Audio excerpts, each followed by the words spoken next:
अच्छा, तो ये सेल्स और परचेजेस तो हो गई। अब उसने डायरेक्ट ना इनकम स्टेटमेंट दे दी बनाने को।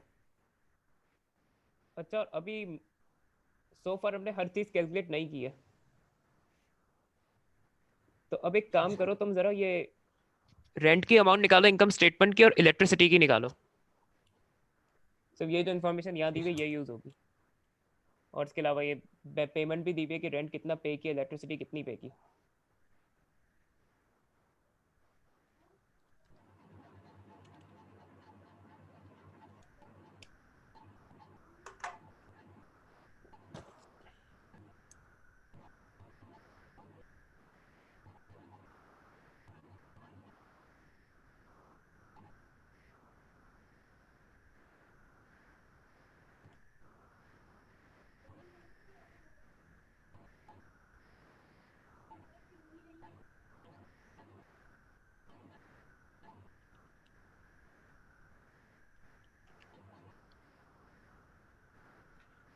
और ये 5 मिनट, 2 मिनट, 2-3 मिनट में कर लो तो अच्छा है, क्योंकि सारा डेटा दिया हुआ है उसने। मुझे बताना रेंट की अमाउंट क्या है, इलेक्ट्रिसिटी की अमाउंट क्या है।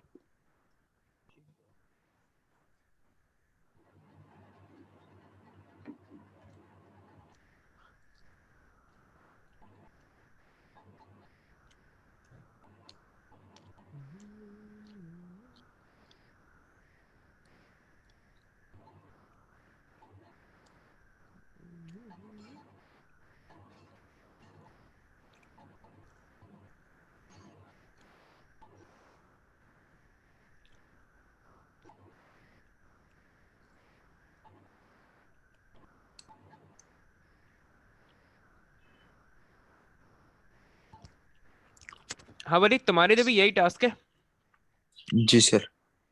ये देखो रेंट के ना ओपनिंग और क्लोजिंग प्रीपेड बैलेंसेस दिए हुए, रेंट पे कितना किया ये भी दिया हुआ है। सेम गोस फॉर इलेक्ट्रिसिटी, इसके एक्रूड एक्सपेंस के दिए हुए ओपनिंग और क्लोजिंग बैलेंस और पेमेंट दी हुई है। तो रेंट और इलेक्ट्रिसिटी का टी अकाउंट बना के कैलकुलेट करो कि इनकम स्टेटमेंट की अमाउंट क्या है, रेंट की और इलेक्ट्रिसिटी की। ये वहाँ मैंने वीडियोस में करके दिखाया था पहले क्वेश्चन में। तो 2-3 मिनट है तुम्हारे पास, ये काम कर लो जरा। जी सर, ट्राई कर।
सर इलेक्ट्रिसिटी की क्या आ रही है आपकी? 350। कितनी सर? 350। जी sir, three three fifty fifty electricity की अमाउंट। जी सर, 350।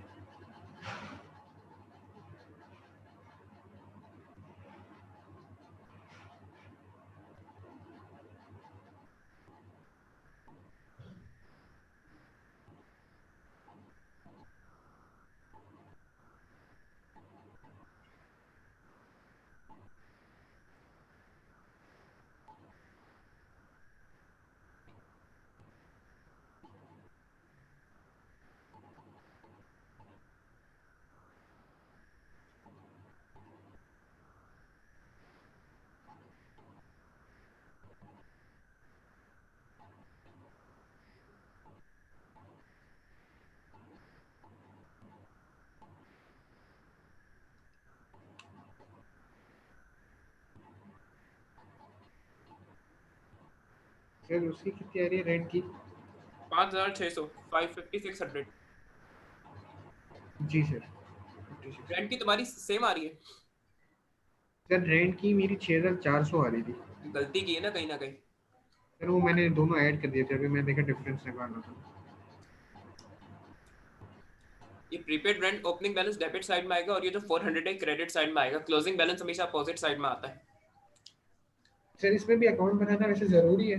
मैंने ऐसे ही बिना अकाउंट बनाए देखो करा है। प्लस माइनस में ना हमेशा गलती होगी। अभी तुम लोग बिगनर हो जो है, सीख रहे हो इस चीज को, तो सिंगल एंट्री में ना हमेशा एक्सपेंस का टी अकाउंट बना के करना। प्लस माइनस वो लोग करते हैं जिनकी प्रैक्टिस बहुत ज्यादा अच्छी होती है, जो जरा थोड़े एक्सपीरियंस्ड होते हैं लोग, स्टूडेंट्स ना, वो प्लस माइनस से काम चला सकते हैं।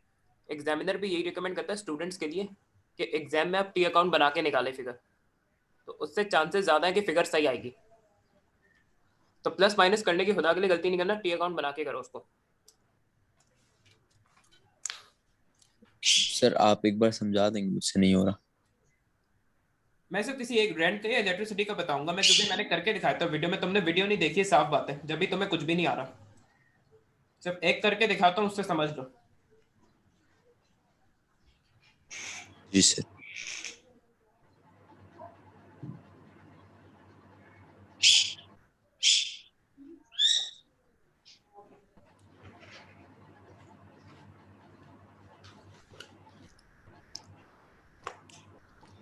चलो मैं रेंट करके दिखा देता हूँ यार। तुमने वीडियो साफ बात है नहीं देखी, वरना तुम इतने ब्लैंक नहीं होते, बिल्कुल तुम टोटल ब्लैंक हो। इसका मतलब तुमने देखा ही नहीं कुछ, या तो भी छुट्टी नहीं किया करोगा वीडियो नहीं देखी जाती तो।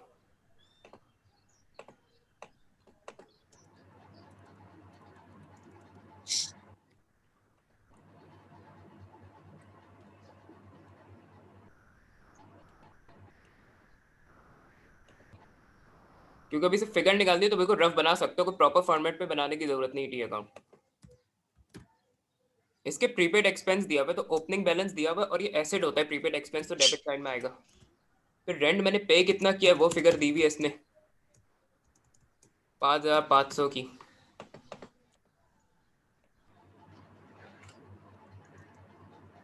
इनकम स्टेटमेंट अभी नहीं पता, एलएनसीडी उसने दिया हुआ है। अब ओपनिंग बैलेंस डेबिट साइड में आता है, तो क्लोजिंग बैलेंस इसका अपोजिट क्रेडिट साइड में आएगा 400। डिफरेंस है आ जाएगी इनकम स्टेटमेंट की फिगर, जो कि 5,600 जी होगी। सर। देख लो वलीद इसको। सर वैसे ऐसा कोई क्वेश्चन आता है जिसमें हमने क्लोजिंग ना दी हुई हो, उसमें जैसे रेंट की जैसे 400 दी हुई है और फिर इनकम स्टेटमेंट निकालनी हो? वह इनकम स्टेटमेंट दी भी होगी, इतना पागल वो। देखो अक्सर बेशतर इसमें होता क्या है कि दिया हुआ होता है, और वरना वो थोड़ा सा ट्रिकी करके देगा, लेकिन उसमें दिया हुआ होगा डेटा सम हाउ ना, कि तुम ये ओपनिंग और क्लोजिंग बैलेंसेस कैलकुलेट कर सको या दिए हुए होंगे। जैसे एक्रूड प्रीपेड के क्वेश्चन कराए थे, वो उससे ज्यादा मुश्किल, उस पर डेटा ट्रिकी था जो। इसमें straight forward 90% of the time ना ये ओपनिंग और क्लोजिंग बैलेंसेस दिए हुए होते हैं, या वो कोई डेटा ऐसा देगा जिससे ये निकालना पॉसिबल होंगे। अच्छा बाज़ अगर कुछ एक्सपेंसेस की इनकम स्टेटमेंट की फिगर ही दे देता है, तो वहां तो फिर कुछ करने की जरूरत ही नहीं है। भले समझ आया, रेंट का अकाउंट बना दिया चलो मैंने। जी सर। एक्रूड एक्सपेंस लाइबिलिटी होते हैं तो उसमें उसके हिसाब से ट्रीटमेंट की जाएगी, तो इलेक्ट्रिसिटी भी निकाल सकते हो।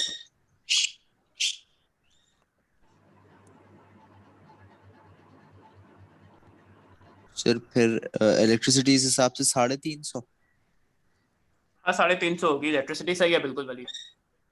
ठीक है सर। ये रेंट का अकाउंट बिठा दूं मैं, क्योंकि वहां भी भेजा हुआ है सामने। जी सर।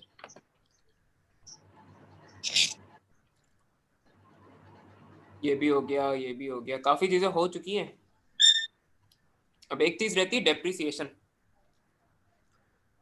उसका ओपनिंग और क्लोजिंग बैलेंस कुछ नहीं दिया हुआ। अच्छा कोई नए नॉन इक्विपमेंट तो नहीं खरीदे उसने, ये देखना पड़ेगा पहले। अच्छा अगर ये डेटा देखो तो उसने कोई नया इक्विपमेंट नहीं खरीदा, सही है, ना ही कोई इक्विपमेंट उसने डिस्पोज ऑफ किया। तो ये डेटा यूज करके ना डेप्रिसिएशन निकालनी है। ये तुम दोनों ट्राई करो, सिर्फ 5 मिनट है तुम दोनों के पास।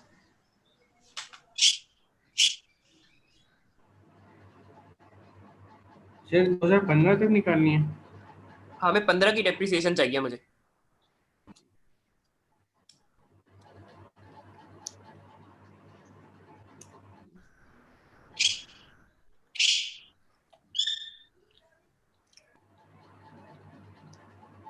अब सर दोबारा रिपीट कर सकते क्या निकालना है?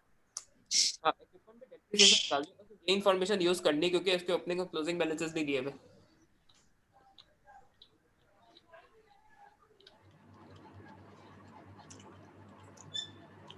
सर 2187। चलो देखते हैं।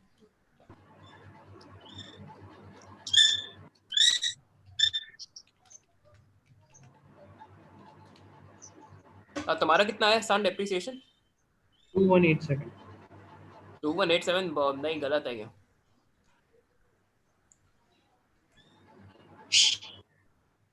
ये चलो मैं समझा देता हूँ, इसमें एक्चुअली डेटा को समझने की जरूरत है। देखो, हम खड़े हैं अप्रैल 2015 में, ये इक्विपमेंट उसने खरीदा था 1 मई 2013 को। और इस क्वेश्चन में हमें एक चीज पता चल रही है कि अगर अप्रैल में हमारा ईयर एंड होता है ना, तो मई से स्टार्ट होता होगा।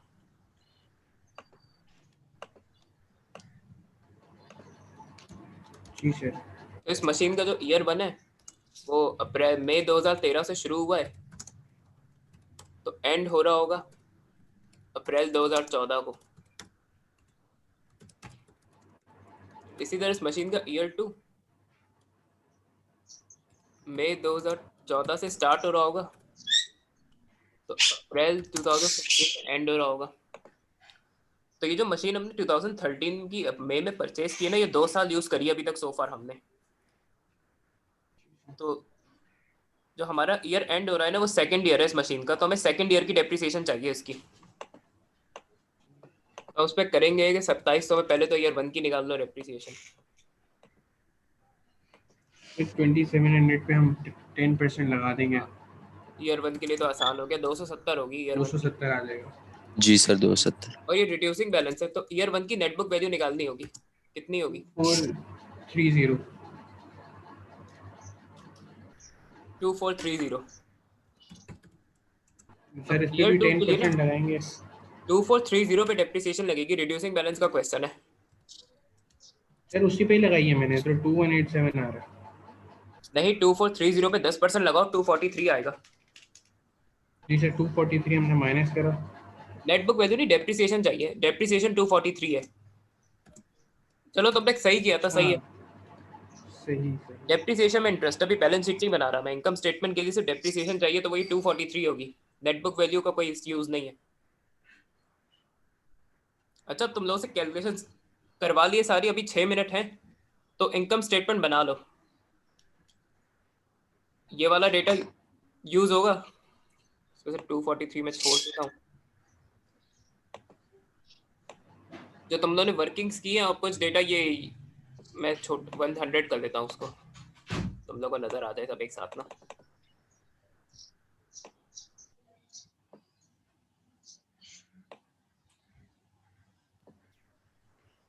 ये सारा डेटा बस यूज होगा जो है। अब इनकम स्टेटमेंट बनाने की कोशिश करो, सही है?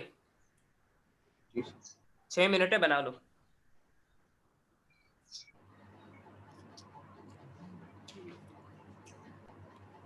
सिंगल एंट्री में एक बार वर्किंग्स कर ली ना तुम लोगों ने सारी, तो फिर इनकम स्टेटमेंट बनाना मुश्किल काम नहीं है बिल्कुल भी। अच्छा, कैरेज एक बार आउटवर्ड्स भी दिया हुआ, तो उसका भी ध्यान रखना जरा। फिर अदर ऑपरेटिंग एक्सपेंसेस भी हैं।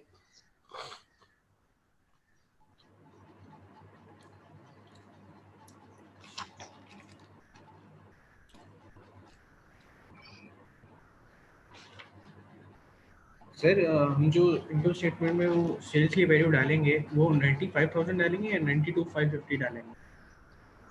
92,550 पहले भी गलत था, जो है जो करेक्ट फिगर 95,000 है वो जाएगी इनकम स्टेटमेंट में।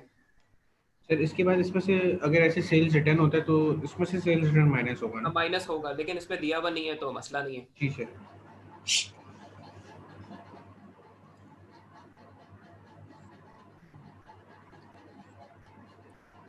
सर इन सब सब की इनकम स्टेटमेंट बनानी हम्म है, इनकम स्टेटमेंट बनानी ना सर? हाँ, वर्किंग्स कर लिए तो फिर इनकम स्टेटमेंट बनाना आसान होती है। सिंगल एंट्री में जो मेन गेम होता है ना, वर्किंग्स का होता है। वो एक बार अपने ढंग से कर ली तो फिर इनकम स्टेटमेंट बनाना कुछ भी नहीं है। और जो रीसेंट क्वेश्चंस है ना उसमें मैं दिखाऊंगा भी, उसमें वर्किंग की जगह तो अलग सा बॉक्स देता है वो वर्किंग के लिए, तो वहां वर्किंग्स कर लो पहले सारी, उसके बाद इनकम स्टेटमेंट शुरू करना। अगर डायरेक्ट इनकम स्टेटमेंट शुरू की कभी भी सही नहीं बनेगी सिंगल एंट्री में। सारा वर्किंग्स का जी गेम है सर। सिंगल एंट्री में, वर्किंग सही कर ली तो इनकम स्टेटमेंट में नैया पार हो जाएगी।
सर कैरेज इनवर्ट्स इसमें आएगा ना sir, less cost of goods sold में? अब कॉस्ट ऑफ सेल्स में आएगा, परचेजेस में ऐड होता है।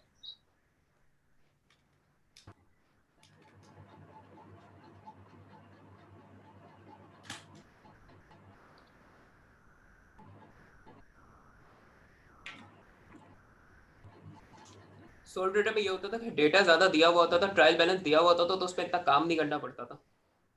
इसमें आपको अननोन्स बहुत दिए हुए होते हैं, डेटा बहुत इनकम्प्लीट होता है इसमें। तो जितना पिछले टॉपिक्स की नॉलेज अच्छी होगी उतना बेहतर आप हर अननोन निकाल पाएंगे। वर्किंग्स कर ले, इनकम स्टेटमेंट आराम से बन जाती है।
अब बन गई तुम लोगों की इनकम स्टेटमेंट? जी सर। आंसर क्या आ रहा है हसन? 26562 26562 बहुत कम आ रहा है यार। सर। यही आ रहा है। ग्रॉस प्रॉफिट सर आपका कितना है? 19,000। 19,000? ग्रॉस प्रॉफिट 19,000 है तुम्हारा। नहीं सर, मेरा ग्रॉस प्रॉफिट 34,000 है। इतना कम? देखो ओपनिंग इन्वेंटरी 15,000 है, जी सर। परचेजेस 74,350 है, जी उसमें सर। कैरेज इनवर्स ऐड होगा 630 का, उसमें से माइनस सर होंगे परचेज परचेजेस रिटर्न भी रिटर्न तो है। 2480 के, और जी। 11,500 की क्लोजिंग इन्वेंटरी माइनस होगी, तो जी सर, 76 माइनस करिए। तो 76,000 है कॉस्ट ऑफ सेल्स। सर मैं 15,000 डालना भूल गया इसमें। तो फिर गलती है ना, 90 बताओ करो तो।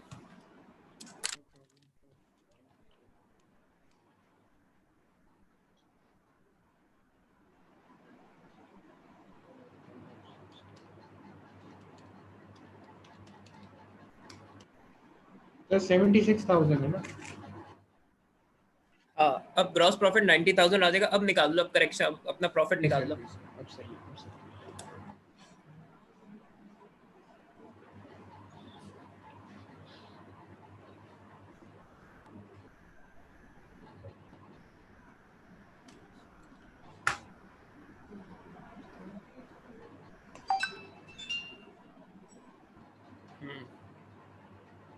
हो गया प्रॉफिट सही सान? सर आपका कितना आ रहा है? 7 मेरा 11,562 है profit for the year. 11562 sir. सही है। बली तुम्हारा क्या आ रहा है प्रॉफिट? गायब हो गया। सर ये चलो भेज सही है दिए सान, पिक्चर? क्लास ओवर करते हैं। सही है। ठीक है सर, इसकी पिक्चर भेज दिए सर। क्या भेज दिया? इसकी पिक्चर भेजनी है सर। ये लेक्चर अपलोड हो जाएगा यूट्यूब पे, ठीक है सर। वही देखना है तुम लोगों को। सही है। ठीक।